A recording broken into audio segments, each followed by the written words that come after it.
Recibimos en estudios, con el gran gusto de siempre, a Eduardo Gudinas, analista en temas de ambiente, investigador, defensor de siempre de temas de la naturaleza, integrante del Centro Latinoamericano de Ecología Social, el CLAES. Eduardo, ¿qué tal? ¿Cómo te va? Hola, un gusto estar aquí. Igualmente. Quiero agregar además un gusto doble. A ver. Porque me reencontré con Enzo, sí, a quien conozco de hace años, claro, cuando era un niño casi. Enzo Villalba. Sí, y ahora lo veo como periodista de Fuste aquí en el Informativo. Periodista de Fuste, extraordinario compañero, gran amigo. En aquellas épocas donde transitábamos otros aires, sí, digamos, ¿no? Exactamente. Iba a decir una cosa que no te iba a gustar, porque digo, viste que a veces se dice, cuando vos tenés un buen hallazgo, encontramos petróleo con eso, pero mejor no. Mejor no. Mejor no, encontramos agua de la buena, ¿no? Exacto. Bueno, Eduardo, seguís en el CLAES. Sí. Explícale a la gente, en un tuit, pongámosle, ¿qué es el CLAES hoy? Bueno, actualmente hoy es un grupo de personas que trabajan o abordan las cuestiones de ambiente y desarrollo, en las cuales todos estamos muy veteranos, por lo tanto se asemeja más que a un centro de investigación, a un club de amigos que siguen compartiendo esa tradición. Claro, y ahí cuando vos decís que son veteranos, estás insinuando o de pronto diciendo que no hay renovación, y eso me llevaría a preguntarte, ¿no hay interés de las nuevas generaciones en estos temas? No, hay intereses diversos. Hay personas en las nuevas generaciones que hacen de esta misma temática en otros sitios. Hay otros que han optado más por un trabajo a nivel local o más militante. Hay muchos que se dedican, por ejemplo, en Uruguay, unas redes muy potentes a nivel departamental, incluso local, sobre cuestiones de agroecología, plantas medicinales, tecnologías apropiadas, etcétera, que son muy potentes. Entonces, por lo tanto, hay diversos caminos que responden a distintas vocaciones y diferentes circunstancias en la vida. Uh-huh. Se están quedando muchas veces, como instituciones, digo, ¿no? Como gritos en el desierto, considerando los pronunciamientos, los discursos de líderes mundiales de altísimo rango que desestiman todas estas acciones. ¿Cómo navegar? Bueno, ahí hay varios estratos para abordar la temática. Por un lado está el ámbito académico formal de las universidades, por ejemplo, y ese tipo de grandes instituciones. Entonces ahí hay que reconocer que sí hay un problema. Entonces lo que yo he visto en los últimos, sobre todo 2 años, tanto aquí en distintos países del sur como en el norte, es que hay un impacto severo, a mi modo de ver, en cómo están funcionando las universidades, cómo se llevan adelante los procesos educativos, los de investigación y la mirada crítica que antes se esperaba de las universidades. Entonces te hago cuento, pero una universidad en el norte. Entonces viene el catedrático de las áreas de economía, me advierte antes de dar unas clases donde estaban juntos los grupos de economía, de ciencias empresariales, me dicen, las nuevas generaciones no hablan, no preguntan y no dicen nada. Y fue así la clase. Ahora yo tenía una ventaja, como yo estaba ahí pocos días, podía ser más incisivo en interpelar a los alumnos. Entonces había un flaco en una esquina que estaba meta a mirar el techo y me sacó un poco de quicio y le digo, ¿pero para qué venís a la universidad? En España era esto. Y el flaco me dice, mire, yo quiero venir acá, pasar los 4 años rápido porque quiero ser broker en criptomoneda. Y ya está. Entonces, hay un aspecto de la dinámica universitaria que se ha transformado en algo así como un tecnológico.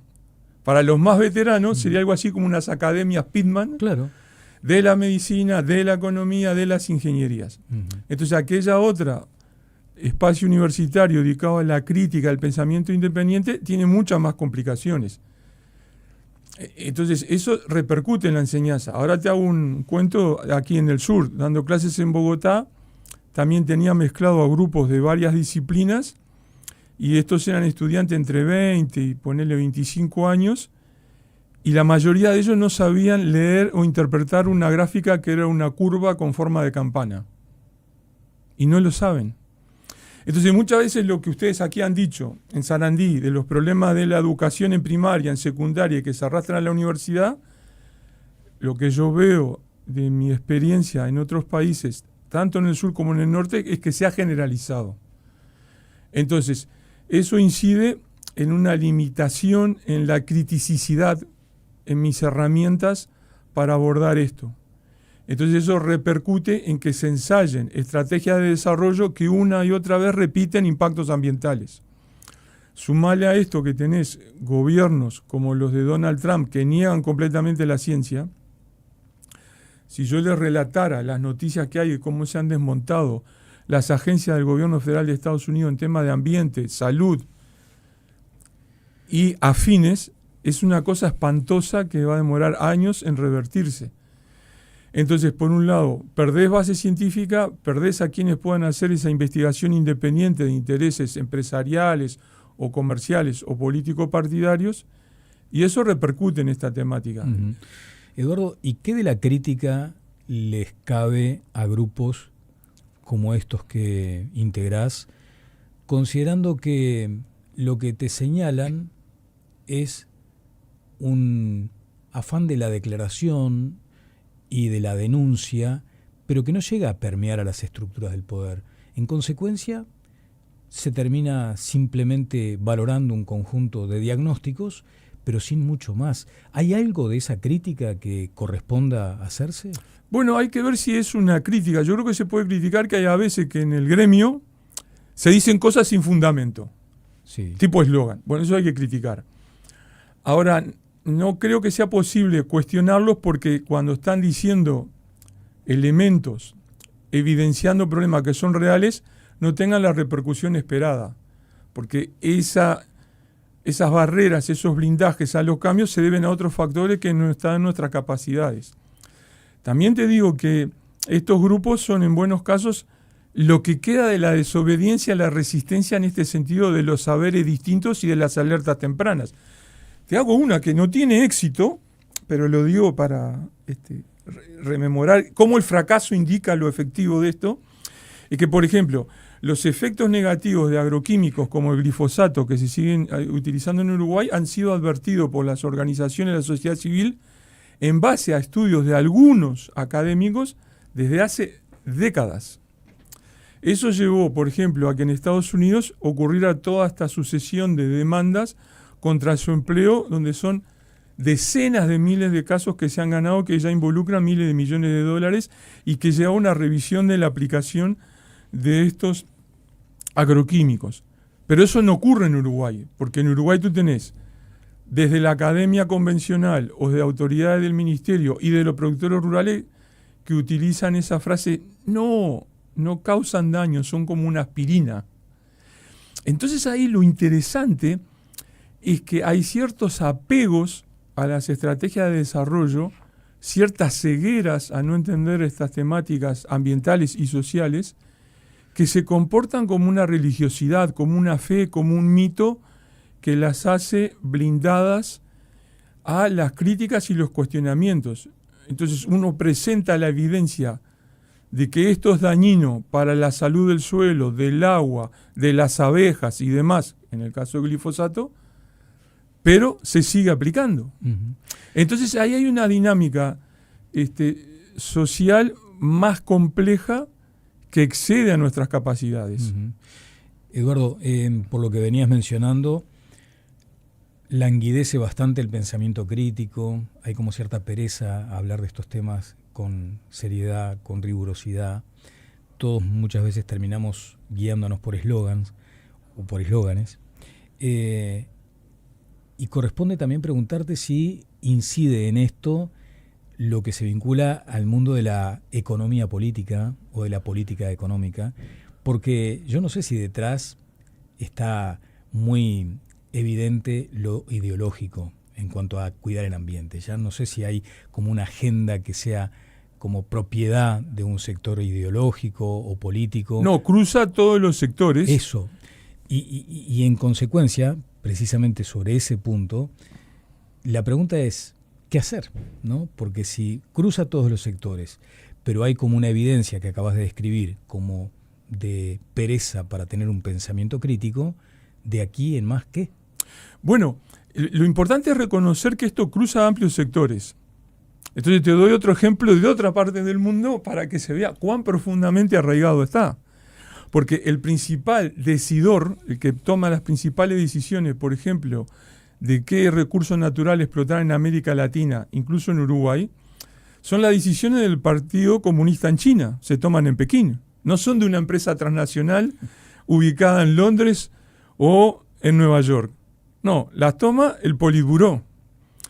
Y ahí hay un cuento muy interesante para seguir, si tengo un minuto, que claro, es bien interesante, porque uno de los principales ideólogos de las políticas económicas en China, Justin Jifu Lin, para abreviarlo vamos a llamarlo el señor Lin. El señor Lin nació en Taiwán, o sea, en la otra China. Hizo una carrera inicial con una maestría en negocios, el clásico MBA. Para pagarlo tuvo que hacer el servicio militar obligatorio. Entonces yo te pongo de soldado en la frontera, te pago la maestría. El señor Lin estaba en una isla haciendo su servicio militar, desertó.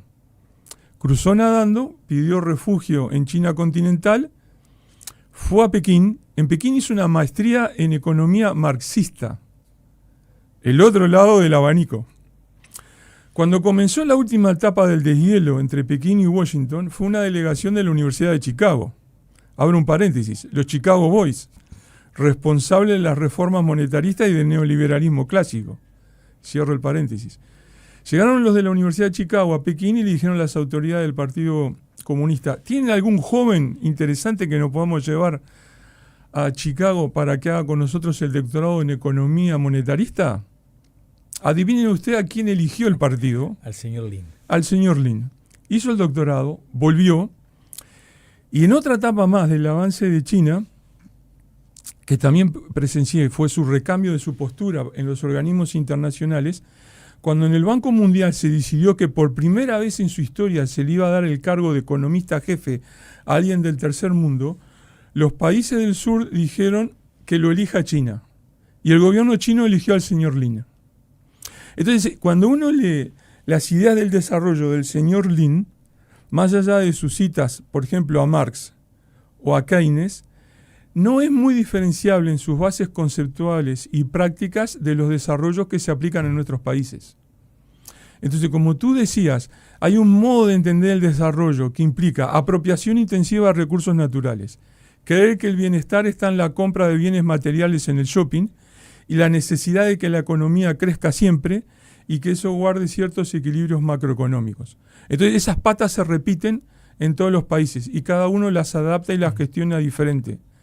Eso tiene un costo social y ambiental en el mediano y en el largo plazo que estamos viendo ahora. Uh-huh. Desde el cambio climático hasta esto que está pasando en México, ahora, en Jalisco, es una clara consecuencia de ese mal desarrollo. Uh-huh. Respecto a la prospección petrolera, y una vez más a insistir con la eventualidad de que tengamos petróleo y que en consecuencia nos vaya bien con ese hallazgo. Ahí tenés bien diferenciadas dos posturas, ¿no? Y que también cruzan todos los sectores, o sea, hay gente que no se alinea con esto porque sea de uno u otro partido, ¿no? O no defiende esto porque sea de uno u otro partido. En el caso de la prospección petrolera te dicen, no nos podemos permitir el lujo como sociedad de desestimar un recurso natural que es nuestro, porque nosotros tenemos una cantidad enorme de urgencias que hay que atender. Y hay otro sector, otra línea de razonamiento que dice, ¿para qué? ¿Con qué necesidad? Si nosotros hemos sido reconocidos en el mundo por utilizar fuentes renovables de energía, este es el desarrollo que tenemos, podemos potenciar aún más esa capacidad de generar energía renovable, ¿qué necesidad de provocar este daño que trae consigo la exploración petrolera? Entre esas dos líneas, ¿cómo hay que manejarse hoy por hoy? Bueno, yo creo que no hay argumentos convincentes para la opción de que tenemos que explotarlo. Quienes dicen eso realmente revelan de que no entienden muy bien cómo funciona el ciclo de negocios y lo que está pasando con el petróleo a nivel global. Porque todos tienen impactos brutales. Sacando un par de excepciones, ninguno genera, entre comillas, desarrollo genuino. Y además sabemos que no hay que sacarlo porque alimentamos el propio cambio climático que ya nos golpea, como ocurre ahora con el agua. Pero te pueden decir, los países más ricos del mundo, los que se permiten los lujos más extraordinarios, lo tienen como consecuencia de la extracción petrolera. Mirá, el único que tiene una circunstancia estable de financiamiento con las regalías o excedentes que generan los hidrocarburos es Noruega, que es un caso muy particular por varias razones. Una, porque está disociado de la explotación en tierra, en eso se parecería a un potencial caso en Uruguay, y el otro porque está atado a un fondo soberano. Ese fondo soberano funciona con otros mecanismos que por ahora no están previstos en Uruguay. Además, eso fue instalado décadas atrás y por lo tanto es clave el tiempo que ha pasado, porque ahora ya sabemos que aunque se encontrara petróleo, sea aquí o en cualquier otro lado, no se debería permitir que se quemara porque pasaríamos de los umbrales de contaminación de gases invernadero que tolera la atmósfera. Eso se denomina el presupuesto del carbono. Hay un límite hasta donde podemos seguir emitiendo gases invernaderos. Estamos a un paso de llegar a ese límite. Cuando decís estamos, ¿referís específicamente a nuestro país? No, me refiero al globo. Porque, claro, porque... Pero viste que te dicen también, mirá que todavía van a pasar muchas décadas donde vamos a necesitar la combustión de combustibles fósiles. Bueno, eso es parte del drama. Eso no es la solución, eso es parte del problema. Porque a este ritmo, las últimas evaluaciones de días atrás ya indica que probablemente a final de este siglo estemos en 3 grados más arriba de los promedios históricos, cuando la meta mínima que se había establecido era no superar 1,5, o sea, ya vamos para el doble.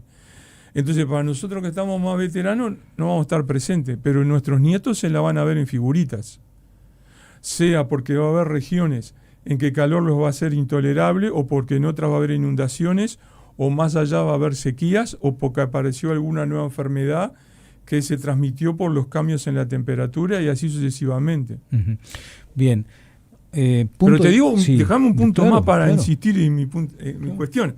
Por ejemplo, en el último informe de los riesgos globales del Foro Económico de Davos, o sea, no digo ninguna publicación de los ambientalistas, sino el Foro Económico de Davos, ponen ahora en primer lugar a las cuestiones geopolíticas por Trump, pero después sigue estando entre los primeros 10 todas las cuestiones ambientales. Desde los últimos años, una y otra vez, el sector empresariado que piensa que es inteligente, no alguien que está en el siglo XIX, que son los explotadores de carbón o de petróleo y cosas por el estilo, sino el que es racional, tienen claro que ese es un camino sin salida y ellos mismos defienden alternativas. Esta encuesta dice del Foro Económico Mundial, ¿no? Sí. Estima el impacto probable, o sea, la gravedad de los siguientes riesgos en un horizonte de 2 y 10 años. Sí. El corto plazo, 2 años, confrontación geoeconómica, sí. En gran medida por el tema de Trump y la necesidad de los recursos, ¿no? Exacto. No solo del petróleo en este caso, sino también en las tierras raras, por ejemplo. Exacto. ¿No? Información falsa y desinformación, acá tenemos un tema importante. Polarización social, fenómenos meteorológicos extremos, está en el 4º lugar de preocupaciones en esta encuesta del World Economic Forum.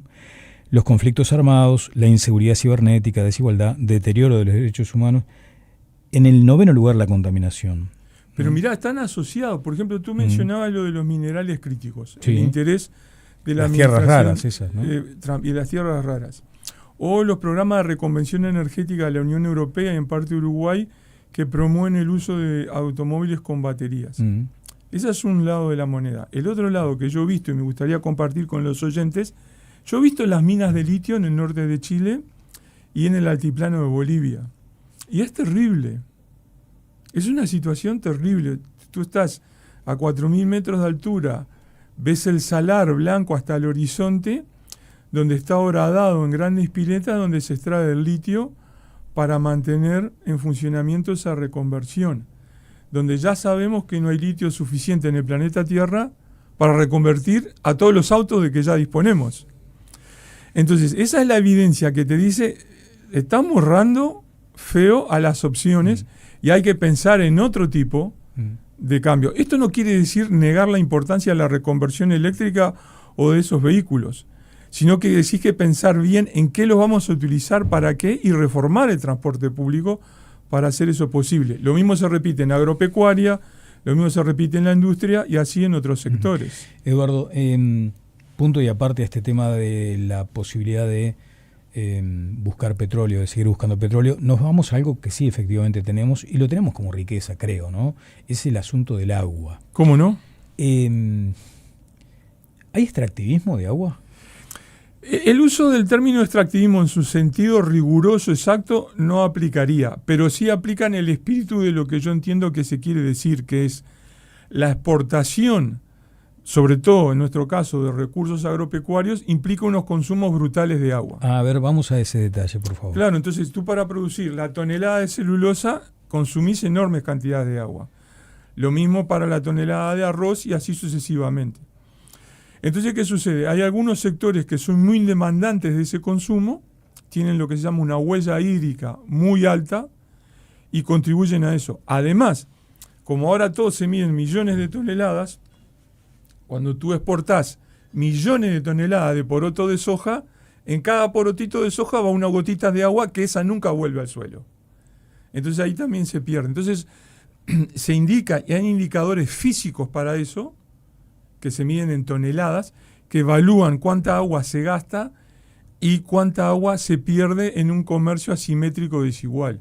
Eso, acá hay otro tirón de oreja para los economistas clásicos, ¿no?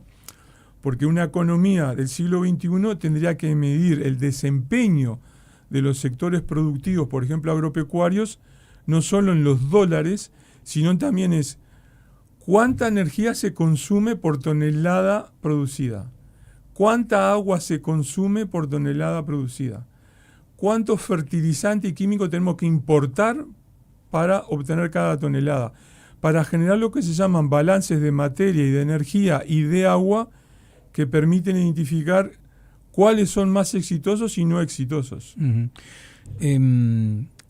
Hace un tiempo hablé también con otro técnico de altísima calificación y él decía que en esa especie de renta no estábamos tan mal en el mundo, hablando de Uruguay, porque no estábamos consumiendo nuestra cuota, que estábamos razonablemente... Sí, lo dijiste, te escuché. Sí, sí. Y sé quién era, Blasina. Exacto, era. Eduardo. Pero no entendió el indicador. Me encantaría un debate entre ustedes dos. Sí, ya los invito, mira. El indicador le roba el chancletazo, digamos. Porque el indicador está en lo que consumimos nosotros, de acuerdo a lo que consumimos nosotros, con los recursos que necesitamos, nos sobra. Sí. Pero lo que producimos nosotros, la mayor parte lo exportamos. Entonces ahí está nuestra huella que va a parar a la cuenta de otro país. Entonces, pongamos por caso, nosotros sacamos 100 toneladas de arroz, pero en Uruguay comemos una. Entonces estamos sobrados en ese déficit ecológico. Pero lo que pasa es que mandamos 99 toneladas al Medio Oriente o a China o a otros lugares. Entonces entra en la cuenta de la huella de esos países. Sí, entendí ese punto y reitero, me gustaría un día un intercambio, no un debate, un intercambio, porque son dos personas muy lúcidas y atentas a estos temas. Ahora, volviendo al punto, ¿qué hacer entonces? Porque te pueden llegar a decir, y es muy legítimo también, que el país, que nosotros como sociedad vivimos de eso, dependemos de eso, sí, de esos sistemas productivos. Sí. Entonces, la verdad, cuesta mucho imaginarse otro escenario, otro mundo que no sea ese. No, Uruguay tiene unas ventajas que tienen pocos países, en parte con esto que conversábamos recién, que sí es cierto que nos sobran recursos para los 3,5 millones y pico que somos. Entonces Uruguay perfectamente podría asegurar su cuota parte de alimentación y viviendas y demás con lo que ya tiene. Ahora, tiene que precisar muy bien la sobreexplotación de la tierra y del agua para insertarse en ese comercio global, para conseguir dólares, ¿para comprar qué? Uh-huh. Y ese que compra, ¿cuánto dura? Entonces te hago también un trocuento. Una cosa es comprarse un destornillador que necesitamos, que sea realmente un material resistente, y otra cosa es ir a un comercio, estos que están ahora, que te venden un destornillador por 50 pesos, pero que a la semana se quiebra. Entonces esos balances de calidad y de agudeza y racionalidad en que utilizar los recursos de nuestras exportaciones se vuelve indispensable. Uh-huh. Sí, también hay otro asunto que se plantea cuando se debaten estos temas.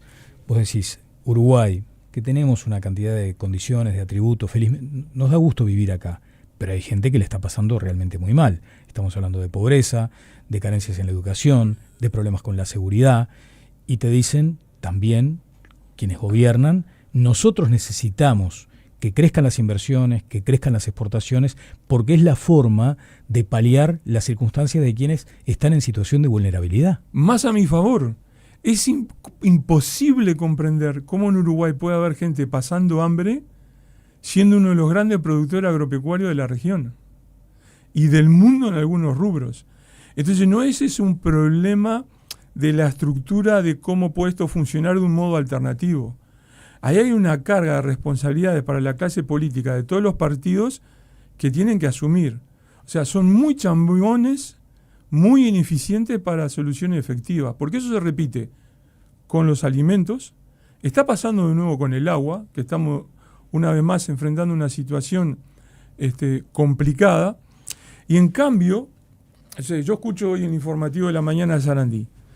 Entonces, por ejemplo, la clase política, toda ella como paquete, claro que hay excepciones, uno más lúcido, más interesante que otro, bien, pero como paquete está hace semana discutiendo su propia incapacidad para comprar una lancha. Pero no me resuelve el problema del agua. Entonces la única solución que tiene para el problema del agua efectiva hasta ahora fue haberme aumentado la tarifa de OCE. Entonces ahí estamos frente a una dificultad que remite a esto que te decía antes, ¿no? Hay una ceguera y una incapacidad de asumir los cambios necesarios para llevarlos adelante.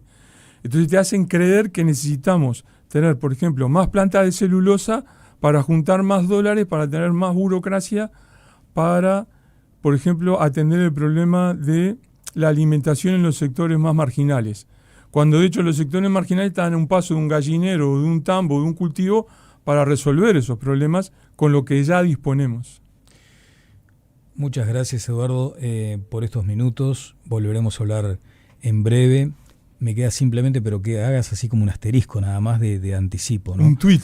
Un tuit de las soluciones que se están explorando para resolver este asunto del agua potable. ¿Hay alguna que te convence o que te atrae más que otras? ¿O todas están errándole al bizcochazo, como decís? No, es que están en otro planeta. Reitero una cosa que hemos hablado contigo ya hace un año atrás. Entonces, el tema del agua en Uruguay, ¿qué necesitamos? En paralelo, va una al lado del otro. Un protocolo para las sequías. ¿Qué hacer si viene una nueva sequía y no hay agua potable en el área metropolitana de Montevideo? No lo hay. Necesitamos descontaminar la cuenca del Santa Lucía de verdad. Porque hagan o no hagan represa, ¿nos van a volver a trabajar con agua contaminada?